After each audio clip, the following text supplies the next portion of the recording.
নমস্কাৰ এখন মই বিএছএফৰ লেটাৰ পালোঁ ইম্পৰ্টেণ্ট লেটাৰ হয় তো এই লেটাৰখন অকণমান আমি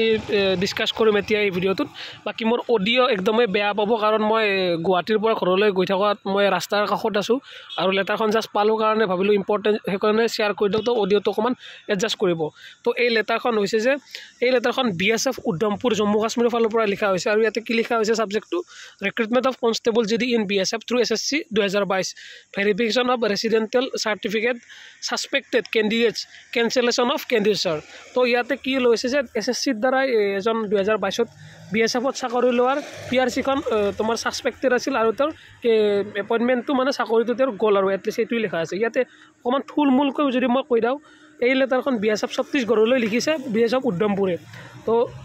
1 মাৰ্চত লিখা কাগজ আৰু ইয়াতে ইংলিছত লিখা আছে যে SSCৰ দ্বাৰা যি ৰিক্ৰুটমেণ্ট হৈছিল 20/8 যিটো ৰিজাল্ট দিছিল আমাৰ ৰিজাল্ট যিহেতু 20/8 আহিছিল আগষ্টৰ তো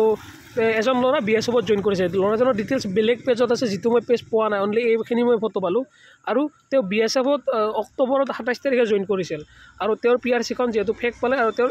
যিটো এপইণ্টমেণ্ট আছে সেইটো কেঞ্চেল কৰি দিয়া হ'ল আমি যি সেইদিনা লিষ্ট পাইছিলোঁ 21 আৰু 22 ফেক PRCত তো সেই তাৰ পিছৰে এইটো একশ্যন হয় কাৰণ সেইখন ফেব্ৰুৱাৰীৰ কাগজ আছিল আমি লেটকৈ পাইছোঁ তো এইটো 1 মাৰ্চত হৈছে এনেকৈ হয়তো কিমান কেণ্ডিডেটৰ চাকৰি গৈছে আমি গম নোপোৱাকৈ এইটো আমাৰ বাবে অতিকৈ ভাল বুলি ক'ম আপকামিং টাইমত আৰু আমি হয়তো দেখা পাম বহুত ল'ৰা চাকৰি গুচি গ'ল বাকী এনেকুৱা আপডেট পালে জনাম মই নিশ্চয় ষ্টে টিউন থেংক ইউ